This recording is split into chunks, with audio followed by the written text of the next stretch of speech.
that obviously y'all are interested in. So, Cathie?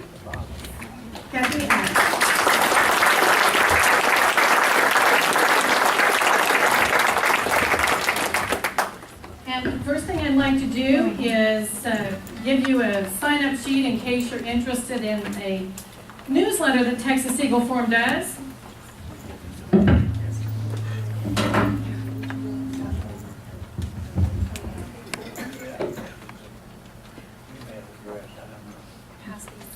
Across the aisles. Only Texans would sit through sweltering heat to hear about something that is a hot topic. There's something that's kind of confused about that message. But anyway, let me just tell you one of the things that we have done that if you sign up on our mailing list that you would receive in the mail, and that is a scorecard after the Texas legislature finishes its work in Austin, Texas. And I can tell you that your state representative, Jim Keffer, received a D. That is like dog. That is not good. Where your state senator, Brian Birdwell, received an A. Like apple. So, as conservative as you are, as active as you are, and let me just give you an example of the angst that I am sensing out in the grassroots. I thought it was put so well this morning by a man talking about the rodeo clown. And you all know that story. Well, this man was from Mesquite, and he said, I wish we had a rodeo clown for every one of our congressmen and the president, and we would play them all. And he said, for the first time in my life, I am talking to people who are afraid of their government. That is wrong. That is wrong. We're afraid of the NSA. We're afraid of the TSA. You know, those gropers at the airports. We're afraid of the IRS. And now our health care is going to be in their stupid hands. Something wrong with this picture. And so we have got to, as grassroots, focus our energy, focus our angst on this election in 2014. And I cannot tell you how excited I am to be with Texans who are motivated already and are asking questions of all these candidates and expecting real answers and asking them to give town hall meetings. I think it's wonderful that is going to happen, and I think that your Tea Party leadership here has a whole lot to do with it happening at all. So thanks to Reen and Dawn for that too.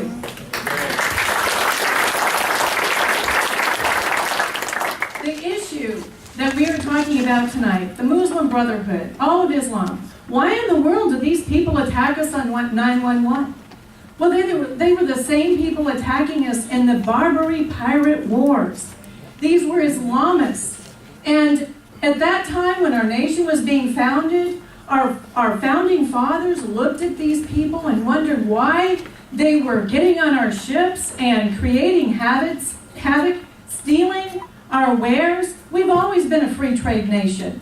We don't need free trade treaties to do all that.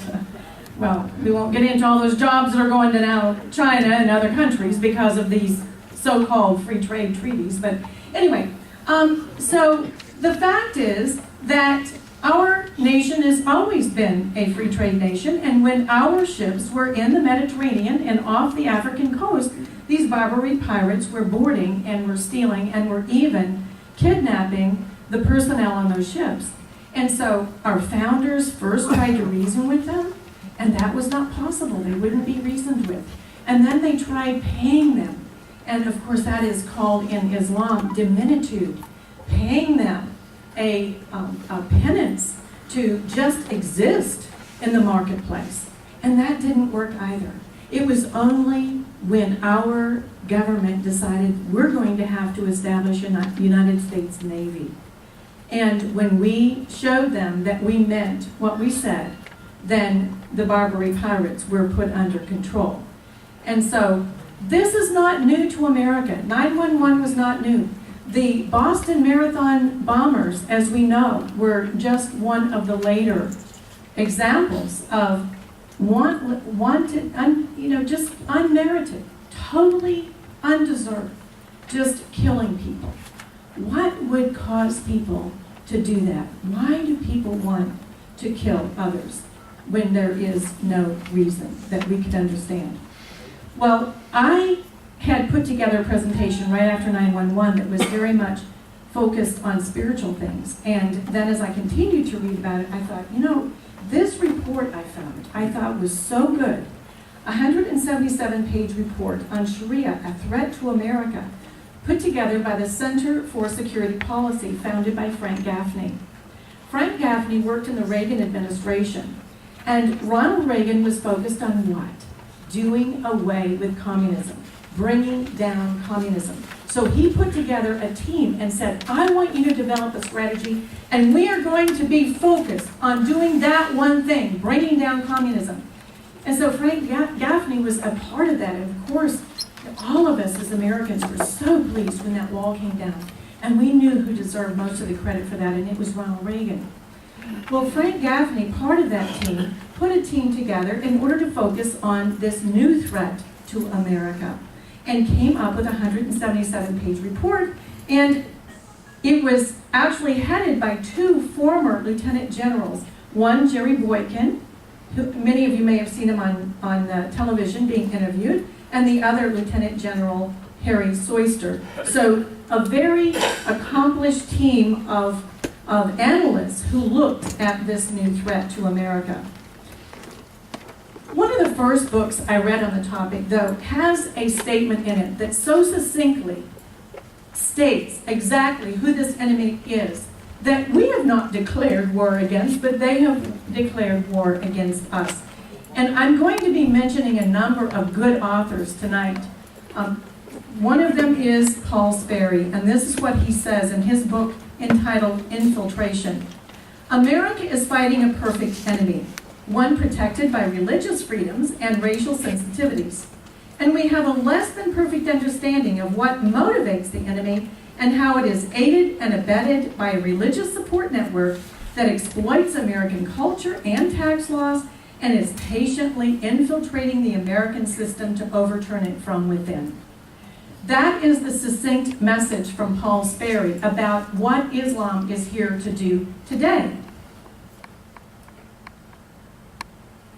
The founder of Islam, I think it's good for us now to go back to the founding of it. We've talked about how it has impacted America since our founding, and of course, most recently 9/11 and then the Boston. And then, of course, what's going on in the courts today, which we will get to in another slide. But let's look at the founding of Islam. Who founded it? Why did he found it? How did he found it? Muhammad was Islam's founder. And he was an illiterate Arab born in Mecca. He lived, as you see, born 570 to 571 and passed away then at the age of 63. And he claimed that the archangel Gabriel met him in a cave and gave him the Quran. But folks, this is what is most interesting today. The biggest challenge that Islam lays down toward Christians and Jews is that your book, the Bible, is man-written. Men wrote it down. But our book was given by an angel to our founder, and that was Muhammad. That book that archangel Gabriel supposedly gave him was never written down when he was even alive. Muhammad had passed away before that book was ever written.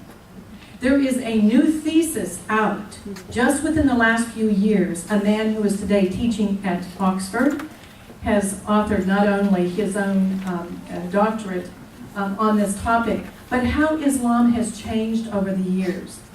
With the Bible, you can go to everything from the Dead Sea Scrolls to every other piece of Scripture and find an affirmation of the Word of God, the Bible. But that is not true with Islam's book called the Quran. And one of the major reasons was the author was illiterate. He supposedly memorized it, shared it with others. They all memorized different versions. After his death, it was written down, and it has changed in great ways over the centuries. So I think that's a very basic thing that we need to understand first and foremost. This Quran, this book, does contain 114 chapters called surahs, and you can see the number of verses in it, all those sixes, which means something to those of us of the Judeo-Christian faith. There are 5 pillars of Islam. Faith in Allah and Muhammad as prophet is the first pillar. The second is prayer 5 times a day toward Mecca. The third is tithing, called zakat, and money, instead of, like in the synagogues and churches, money might go to any different group. Instead, the money, the zakat, only goes to Muslims. I think I misspoke a few minutes ago concerning diminitude. That is what we are called, diminis, those of us who are people not of the Islamic faith. The zakat is what the tithing is called.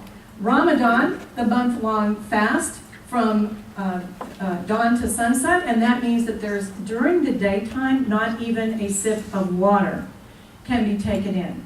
So nothing during the day, and then at night there is dining and drinking. Our White House just celebrated, again, the end of Ramadan. The Hajj is the 5th pillar of Islam, and that is a pilgrimage to Mecca, and they walk 7 times around a Kaaba. In this picture, you see up in the top right-hand corner a black box, and that is what they walk around. And Sharia, the word, actually means a straight path or an endless supply of water. It is held not only by the radical Islamists or the extremists or the fringe Islamists, but Sharia law is held by mainstream Islamists. And as we know with the Boston Marathon bombers, the one brother had been on the wrestling team in high school. He was an all-American guy, it seemed. Yes, he was Muslim, but that didn't seem to impact his activities in an American high school. His brother then went to Russia, became radicalized, came back, and then drug his brother into radical acting out as well. And of course, as you know, a number of Americans were killed and maimed. There are 4 sources of Sharia. The first is the Quran, which again, in order to state this memorized but not written down until after the death of its author, the Quran, the uncreated word of God is the way they put it, revealed by the Archangel Gabriel. And then the Sunnah is the second source in the Sharia, and those are the actions and sayings of the Prophet, including the Hadiths, meaning what he did and said during his lifetime. Then there are 2 other. One is the Ijma, which is the consensus of scholars, only when they cannot find a specific ruling in the Quran. And the last is called the Qiyya, and those are Islamic jurists who employ analogy and reasoning and legal precedent in order to reach new case law. Now the Sunnis and the Shiites see that differently. There's also another difference we'll get to later. But the Shiites, instead of using this Qiyya, where the Islamic jurists employ analogy and reasoning, they have what they call the AQL, and it's pretty much the same conclusion. Sharia in America is very proudly proclaimed by this English imam, this English cleric, and he planned a rally in the United States before our White House in 2011. He said that that rally is an event, a call for Sharia, a call for Muslims to rise up and establish the Islamic State in America. So here's a man coming from England to the United States, planning a rally in front of our White House, and he makes very clear that his goal is to implement Sharia. That's why the Muslim Brotherhood and Sharia are very important to us as Americans. And this man also said, look, at the end of the day, innocent people, we say innocent people, we mean Muslims. As far as non-Muslims are concerned, they have not accepted Islam, and as far as we are concerned, that is a crime against God. And so that is the attitude of this radical cleric who made it very clear in mainstream media what he was after. None will resist is what these people believe. You will submit to Islam. Islam will conquer the hearts of all Christendom. This is a definite reality. Every government has surrendered to the revived global caliphate, and we'll get more into that meaning of that word in a few moments. And those nations who resist will be placed under a police state within their realm. So again, very strong words, very direct. These are not things that we have to interpret. These are statements that they are actually making, and you can find them all very easily online. Sharia law is incompatible with the U.S. Constitution. It rejects the consent of the governed. That is a huge reason why it is not compatible with our U.S. Constitution. It says that our laws are man-made laws and only Allah can make laws. It rejects equal treatment under the law for not only men and women, of course not treated equally, but also Muslims and non-Muslims. It rejects freedoms from cruel and unusual punishments. For example, you'll remember when our troops went over and liberated Iraq and took down Saddam Hussein, and there were men then who came forward, and there were many television documentaries on this that were mistreated, even having the right hand removed, which is supposed to be a punishment under Sharia for stealing. These men had their right hands removed because of political retribution. And so once men are given this kind of power and authority, it does get out of control. Women in the Quran are not treated equally as men. As you see the way they are dressed here, only their eyes showing, and some of them even will have a veil over their eyes so that you can't even see them. Men, Muslim men, can marry 4 wives and have numerous concubines. A Muslim man can divorce his wife by simply saying to her 3 times, "I divorce you." And he can take another wife in her place. And I think one of the most cruel parts of this divorce is the fact that he takes their children, and the woman has absolutely no rights to them. So of course that is going to keep a woman quite submissive. Any of you see the movie a few years ago, Not Without My Daughter? Very telling kind of story. The Quran equates one man's testimony with that of 2 women, and I think the ultimate not only abuse against women but also against children is the fact that Muhammad himself married a 6-year-old girl and then consummated that marriage when she was only 9 years old. Taqiyya is another idea within Islam. It is lying for the sake of Islam. The Quran disapproves of one Muslim lying to another, but Sharia demands that Muslims lie where it is advantageous in dealings with infidels, those who are non-Muslims, whose submission is an obligation. And so lying is very much a part of it, and it makes it very, very difficult to sit down and reason with anyone when you don't know whether you're hearing the truth or not. The Holy Land Foundation, of course you remember that trial just a few years ago, and it was over the foundation that was established in Richardson, Texas, and the legal authorities said that it was sedition being practiced within our own borders. Their aim is not to assimilate and not to have coexistence with non-Muslims, but sedition. Again, right back to Paul Sperry's statement out of his book, Infiltration, that they are here to infiltrate and overturn from within. Most every major Muslim organization in the United States is controlled by the Muslim Brotherhood.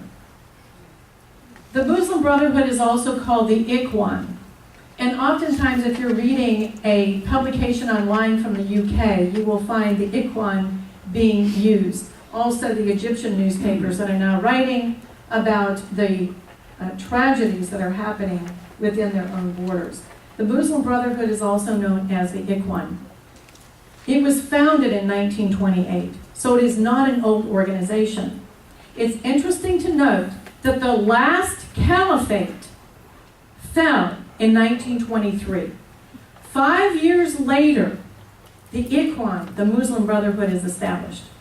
Just the timing alone should tell you what they are planning to do to reestablish, of course, that caliphate. Many of you might remember in 1979 when there was a peace treaty signed between Egypt and Israel. I happened to be in Jerusalem the day of that signing. I did not understand at the time that sharpshooters were not always on the walls around Jerusalem. I had no idea. Nor did I know that you didn't have to always go through tanks in order to get into Bethlehem. But that was a very big deal. Well, Anwar Sadat, of course, was the man who signed that peace treaty with Israel.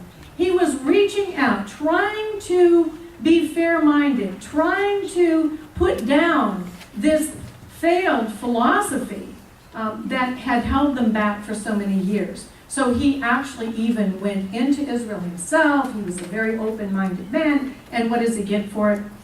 Even letting out this man, Muhammad Badi, of a prison, saying, look at Muslim Brotherhood. I'm going to sit down and reason with you. I want to be reasonable. I'm a Muslim, you're a Muslim. Let's get along.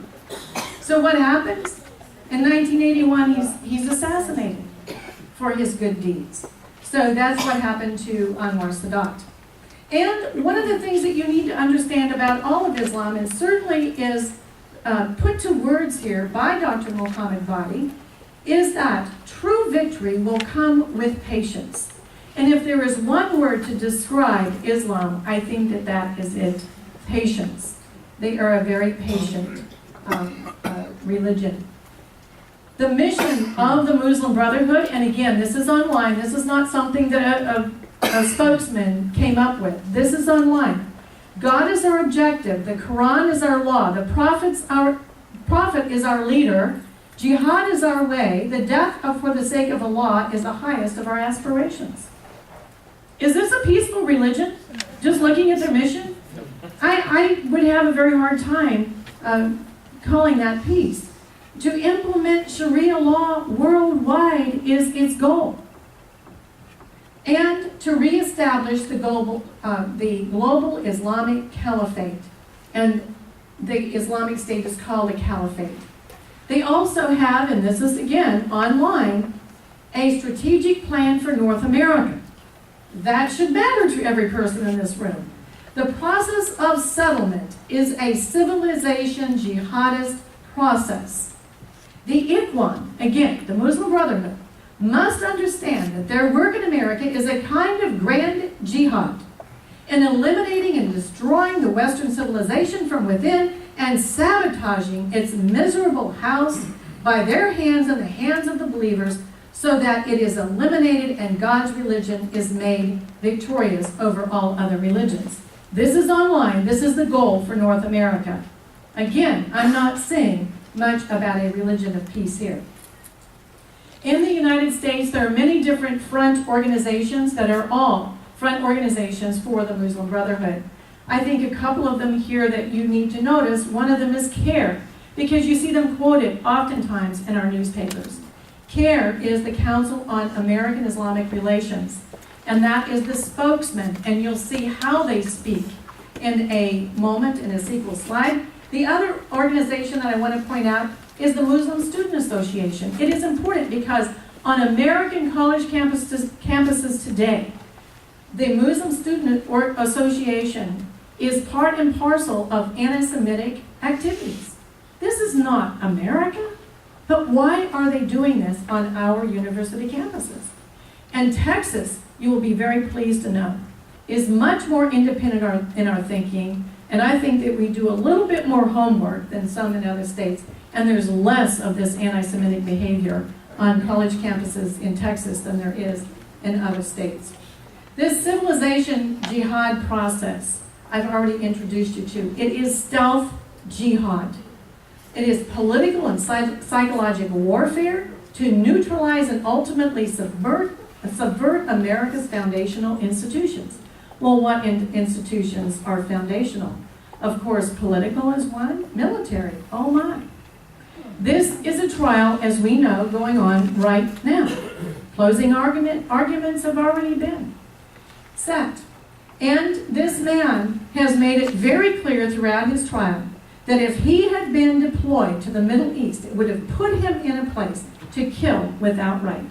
What is a man by the name of Major Nadal Hassan, a U.S. Army major, an imam on our Fort Hood, who makes it very clear in his own slide presentations what his intentions are, why do we keep looking the other way and pretending that we're deaf and dumb? I think it's very important that we wake up and start listening to what they're saying to us. None of what you have seen so far, and nothing that you will see, is anywhere than anything that you cannot find on the internet. Their goals, their aspirations, they're all easily found. This Council on American Islamic Relations, CARE. I told you that we would talk about that again. Here's the man who was the founder, and he said, the media person among us will recognize that you send two messages, one to the Americans and one to the Muslims. You know, it's really interesting. I was listening to a linguist last week who actually fled the Iron Curtain, Russia, and because he was Jewish, he could go to Israel, but he ended up going to Canada instead. And as a linguist, he speaks and reads and writes 7 languages. And he said, what I'm reading in the Egyptian newspapers, I'm not reading in the American newspapers. I'm not reading in the French newspapers. Why? Because the media person among us will recognize that you send 2 messages, one to the Americans and one to the Muslims. So it's very easy for someone to befriend you and to be so kind and so hospitable, and you turn around and walk out of their house and you're no longer under their roof and under their duty to protect you. We've got to understand something about this enemy that is chosen to attack Americans. I have a picture up here that has nothing to do with this slide, except that I want you to see that we have a Muslim Family Day at Six Flags over Texas, right next door to us. But what I think is most important about this slide is what the Turkish Prime Minister says, because Turkey is a NATO ally. Turkey is trying very hard to become one of the nation states within the EU, the European Union. If the European Union does take in Turkey, it will no longer be an entity based upon Western civilization. You see, we as Americans make a very grand mistake when we're looking at foreign policy. We oftentimes think that every other nation around the world looks at right and wrong the same we do. Because we have a conscience. And because we have what? Oh, the Bible. All of those rights and wrongs. We understand the difference between right and wrong. Eastern religions don't. Folks, the one issue that I track at UN meetings is global warming. These people think that trees have souls, just like you do and I do. They don't think like we do. These different religions have political meanings as well. And it would behoove us to understand who these people are. But this is a NATO ally. And here's what Erdogan, the president, says. This was back in 1998. The mosques are our barracks. The domes are helmets. The minarets are bayonets. And the faithful are soldiers. Does that sound like a friendly NATO ally to you? Pretty scary. This is the Blue Mosque in Istanbul, Turkey. I've been there, been on a tour through it. This is a picture in the top right-hand corner of what it is on the inside, which is why they call it the Blue Mosque. I think these minarets and all this stuff look rather evil, all those domes. I don't think it's beautiful, but anyway, there's a picture. Another statement that we have made and introduced is caliphate. And what do these terrorists want? They want a caliphate under Sharia law. And here's a statement by Daniel Pipes, another very accomplished writer and thinker that I highly recommend. And here's what he put in the London Daily Telegraph. Their real project is the extension of the Islamic territory across the globe, the establishment of a worldwide caliphate founded on Sharia law. That is a goal. That is a global goal. That is not just in America. But why should we as Americans think that we're going to be exempt from it? That is the big danger. The caliph is the head of state. The caliphate is the dominion of the caliph. And the Muslim Ummah is the Muslim nation. These are all words that are becoming part of our language and our vocabulary because as Americans we're being forced to learn some things about this. Why? Well, you know, it's time that we as Republicans just open the gates. We need to have immigration. We need to give them amnesty. Folks, we got people from 50 different nations that have been apprehended on our southern border. They are not just poor Mexicans who are coming over here for jobs, and jobs that Americans don't want, which I take great offense at someone even making the claim. We have people from Pakistan. We have people from all of these different nations who are coming across. We also have, and this is something new from Homeland Security, another name that I don't take kindly to, Homeland. Doesn't that sound like something from the Third Reich? I'm sorry. But anyway, the Homeland Security has said we've lost 1 million people who came over here on visas. We don't know where they went. Well, if it's 1 million that they claim, imagine how many that they're not claiming. And who is flying over here from where? And where are they going after they get here? What are they doing? Well, I think that they're making it very clear what they're doing. They're here for mischief. Now, here's what happened to the last caliphate. As I say, the Ikhwan, the Muslim Brotherhood, was established in 1928, 5 years after the defeat of the Ottoman Empire. 5 years. So obviously, with the defeat of the Ottoman Empire in 1923, 5 years later, the Muslim Brotherhood is established to do what? Re-establish a caliphate.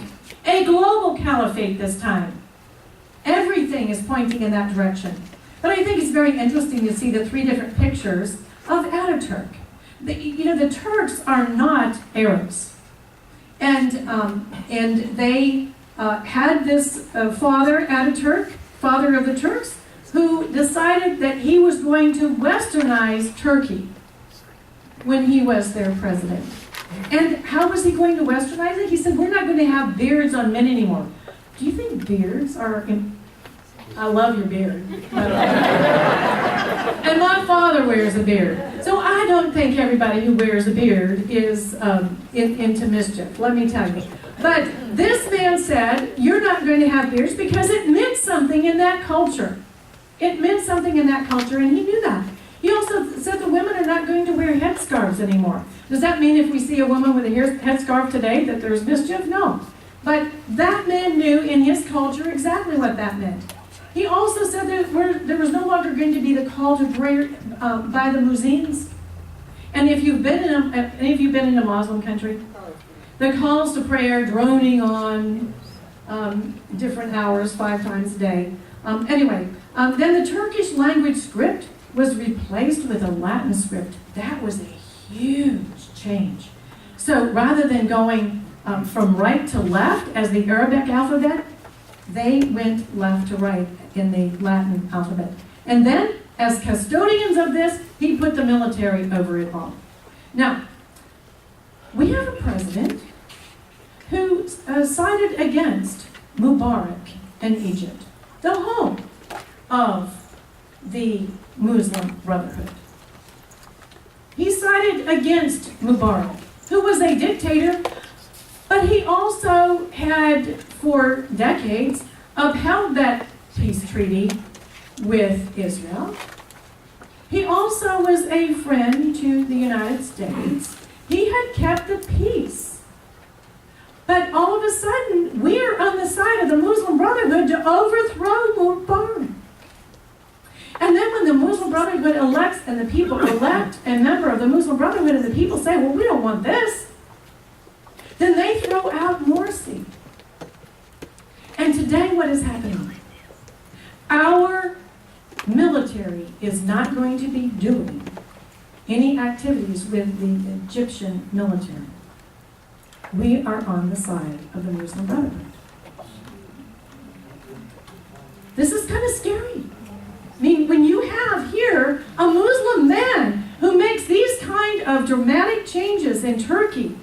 And it makes Turkey like a free market, beautifully progressive people. When I went on that tour through that blue mosque, the lady was dressed, I'll never forget, in a very sharp-looking turquoise dress and heels, and said, I don't understand why anyone would want to go back under that wall and put on those hats and those head coverings. I don't understand it. And this was a Muslim woman who was sharing that with us. But in our own country, we have a man who had established an organization by the name of Islamic Institute. And then a couple of years later, he changed and decided, oh, well, I deal with free market issues, and that's kind of my what I'm known for, so I'll say it's going to be the Islamic Free Market Institute. Well, I have known Grover Norquist for a number of years. Grover used to date a Texas girl. And I won't go into many details there, but I think here's what you need to understand. Suhail Khan is a member of his board of directors of this Islamic Institute.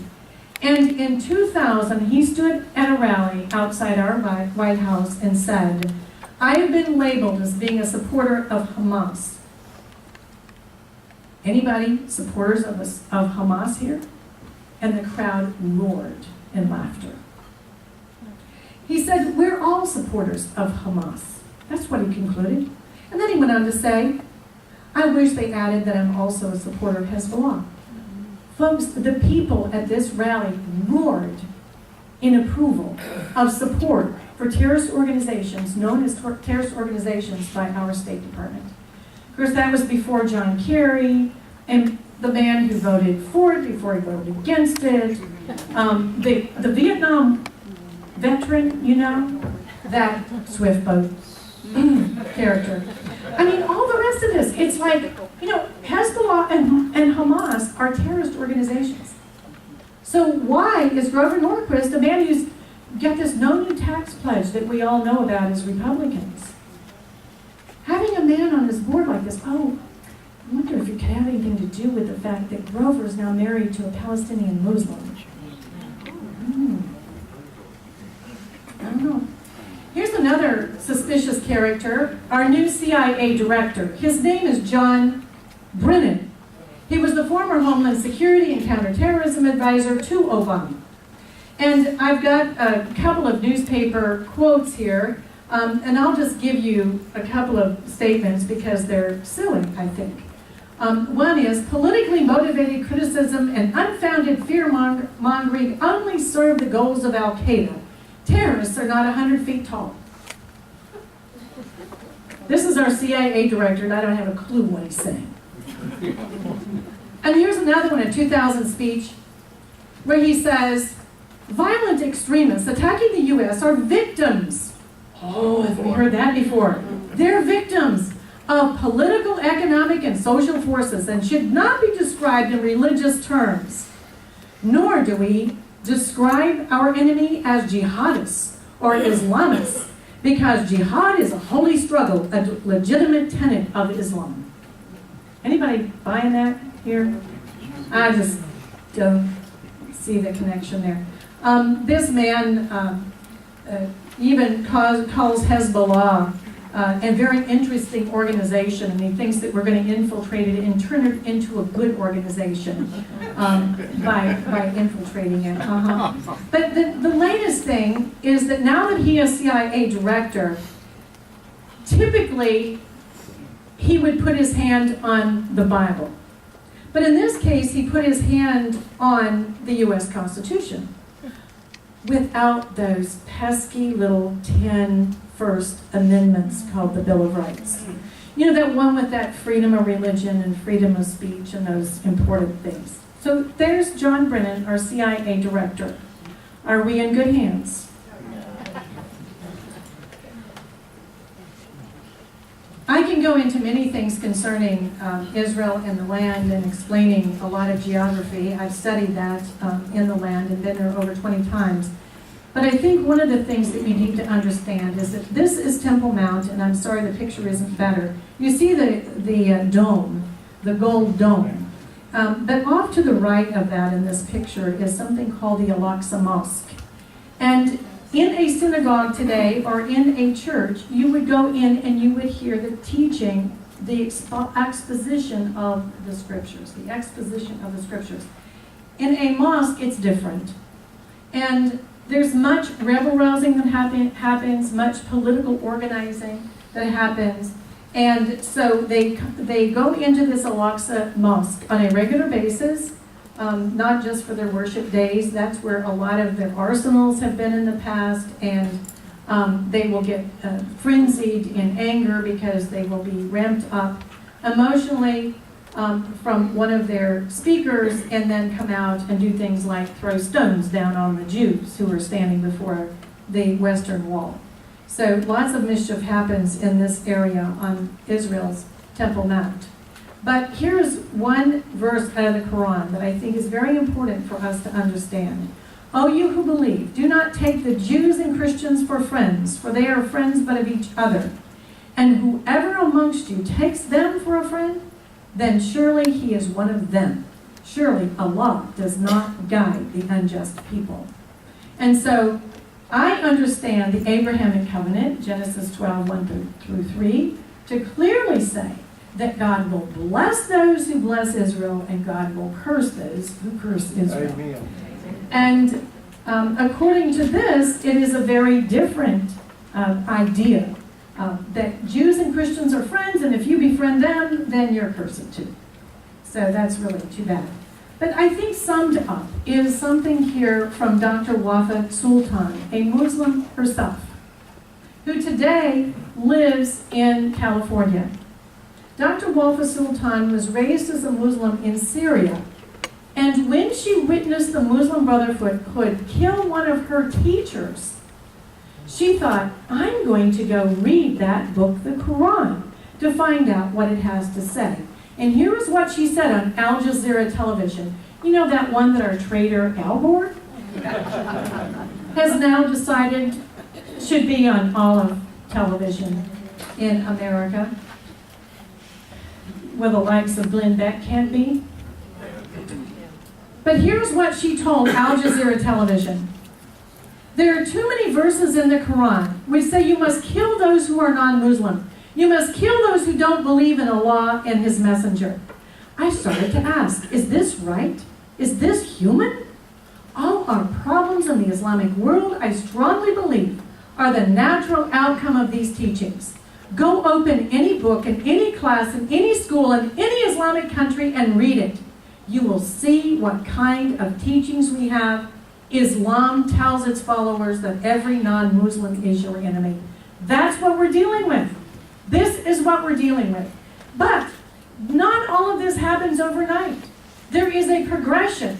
Once the percentages of population grow from 1% to 2% to 3% and more, then there's a bolder and bolder acting out in order to establish the caliphate. So that one Muslim neighbor you have is probably very kind. And I hope that you are ready with the gospel of Jesus Christ to change his heart so that he can have eternal life too. That is the ultimate goal. That is the ultimate goal. The Islamic objective is clear. And this is the chairman of CARE who said, Islam isn't in America to be equal with any other faith, but to become dominant. The Quran should be the highest authority in America, and Islam the only accepted religion on earth. While we are going to be ready with the gospel, they are ready with mischief. But we have got to know ourselves and know our enemy. And we've got to quit this nonsense of saying that Islam is a religion of peace, when even people like those throughout history, Churchill, have fought and made declarations about the character of this religion. we've got to know who we are and who our enemy is.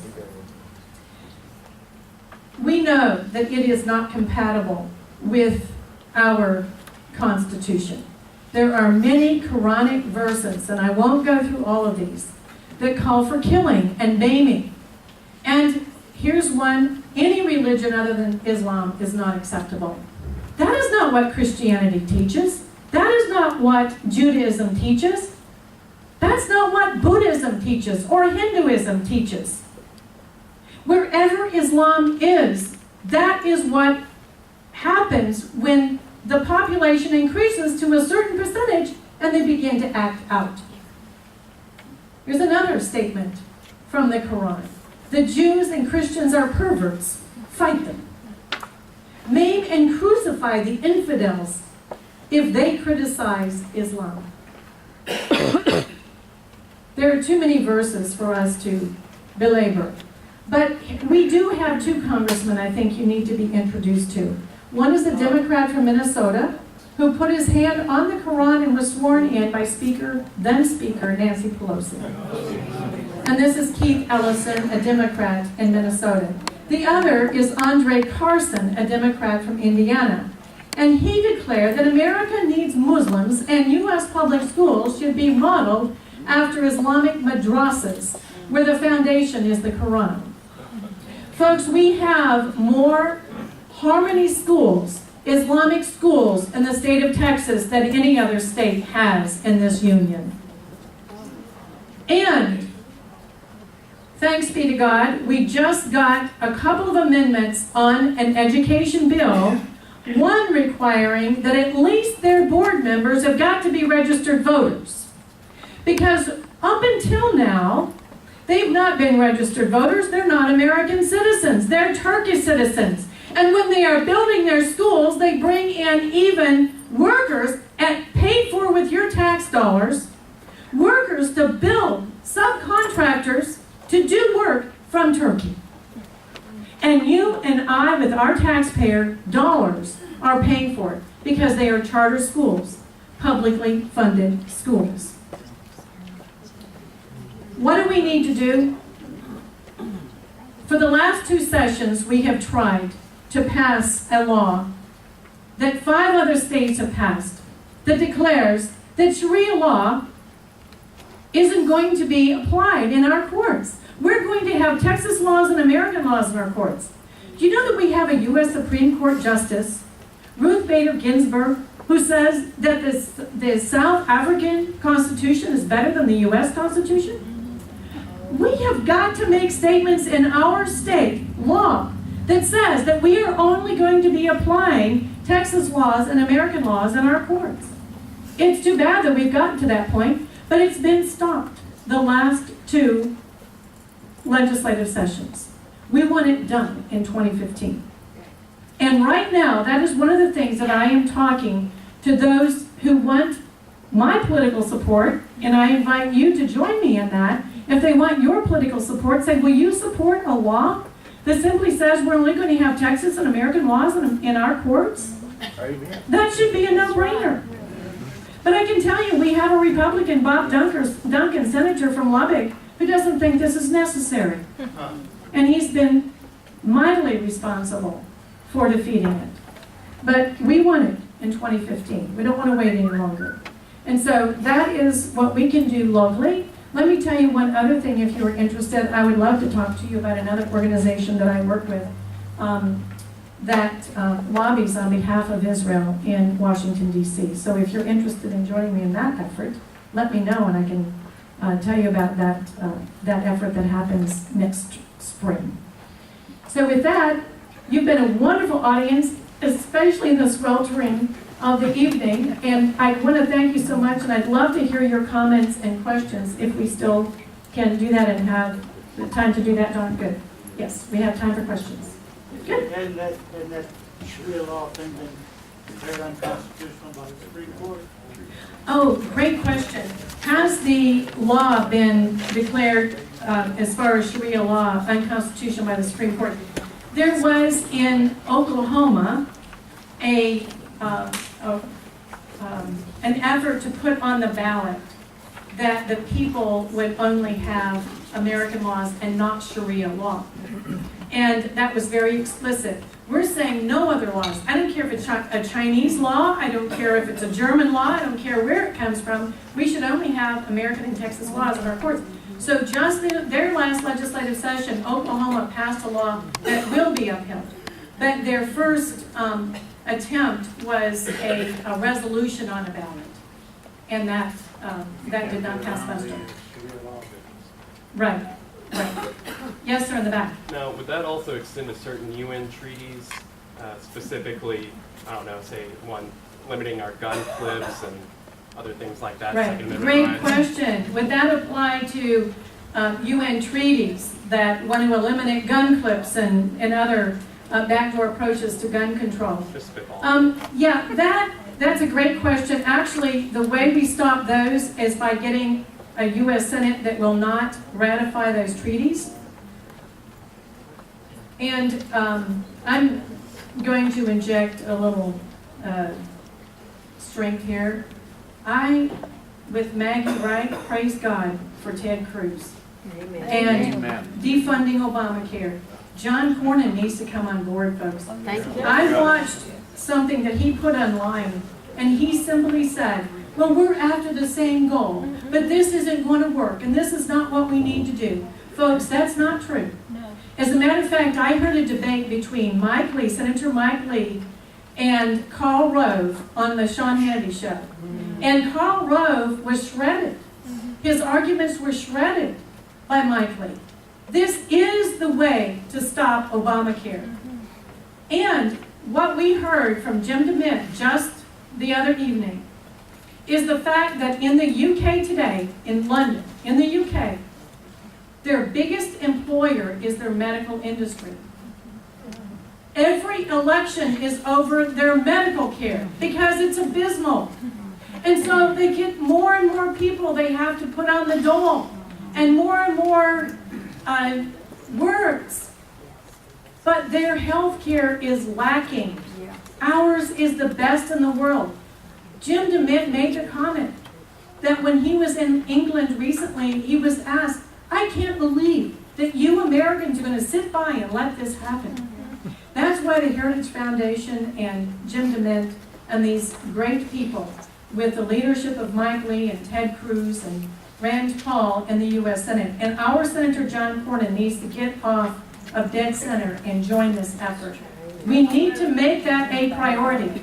He is on the ballot for a year from this November, and that vote, whether or not he votes for this continuing resolution and this effort to defund Obamacare, should matter with how we vote in that election. Yes, sir. Yeah, maybe this is more of a comment, but I personally think we need to be careful with those that are running for office, that we let them know that we don't support legislation that takes away our civil liberties in the disguise of protecting us from these so-called organizations. We are threatened, but we're also, our civil liberties are threatened. And you know, some of that even started with Bush. Let's be real. Yes, it did. Yes, it did. The Patriot Act. And yet you hear Jim Sensenbrenner, the congressman who supposedly wrote it, and he says, oh, they're employing things now that were never intended. Well, it could have been implemented the way it's being implemented today under Obama, even under Bush, because the Patriot Act allowed for it. And so I very much agree with you. We have, you know, when this man from the Mesquite Rodeo said, we're now afraid of the NSA, we're afraid of the TSA, we're afraid of our IRS, we had better wake up. And I've never seen a stronger, motivated people, not even back when the Tea Parties first began. The motivation is stronger today than it was in the beginning. And the Tea Party people are more informed, more engaged, and more willing to go to that ballot box and make a difference. Can I make one more comment? Yes. I think we need to be careful about what we call terrorism and just try people for what they did. If they murdered someone, try them for murder.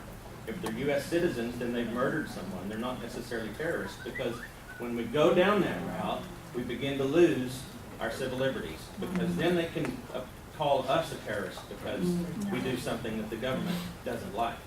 And we've got people in Texas, you know, in places of authority that are saying, oh, the guy at Fort Hood was a terrorist. My understanding was he's a U.S. citizen. He's a terrorist. Try him for murder. Okay, let's stop with all this terrorism business in cases where someone's just plainly got a problem, murdering people. Not only did Nidal Hassan have a problem, he was proclaiming the problem. He had a slide presentation with 50 slides in it proclaiming that he was not a loyal American patriot. And he would not serve as a United States military officer in the Middle East. I mean, that we couldn't have gotten any more clear message from him. Yes, ma'am.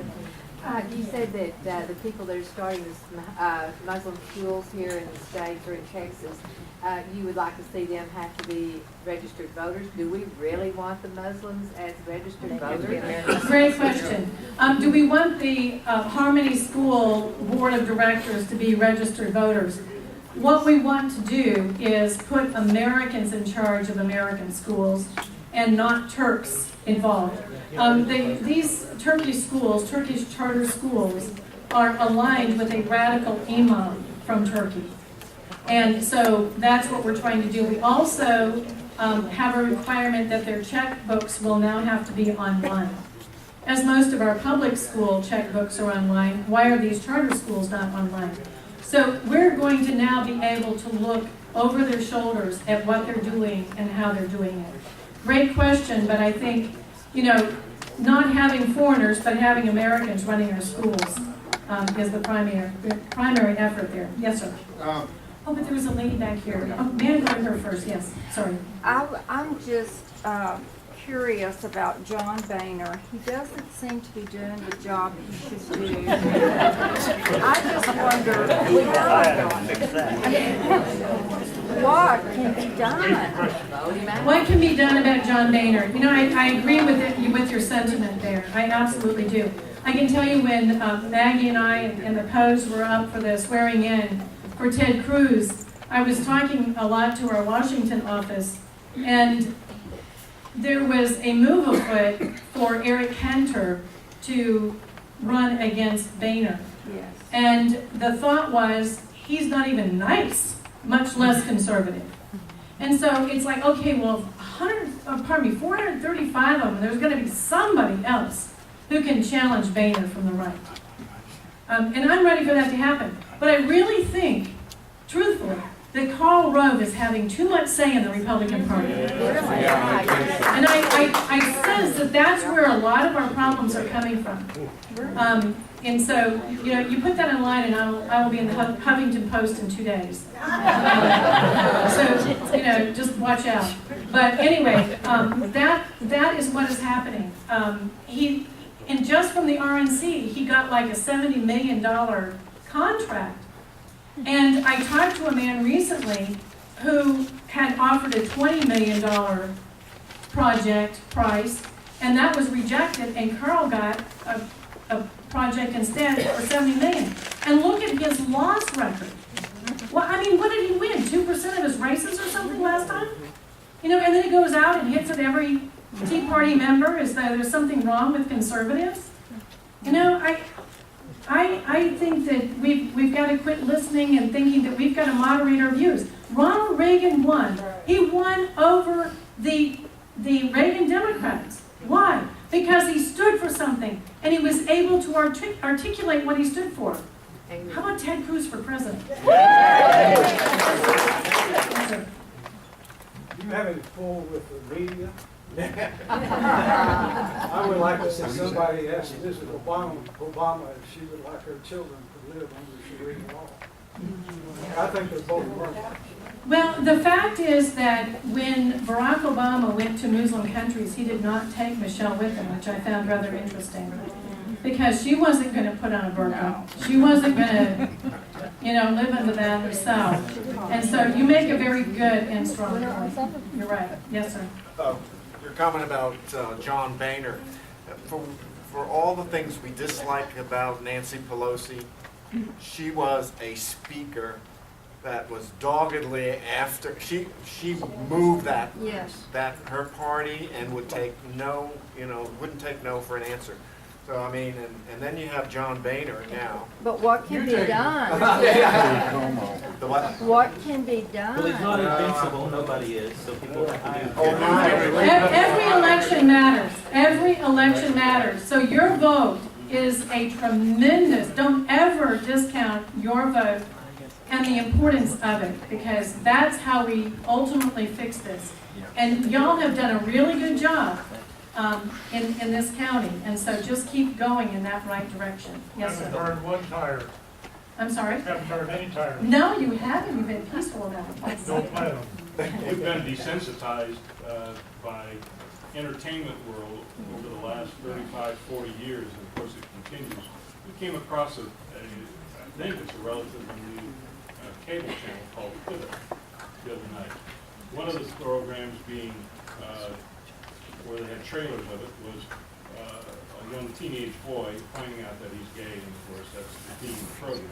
The other show was a sitcom type show where Muslims were just integrated just with everybody else, showing them in a great light. And it's just another way that they're getting into, and the type of show it was geared towards the younger generation, which is, I don't see any of them here. That's what hurts me about the Tea Party is There's a couple in the back. not We enough got some back here.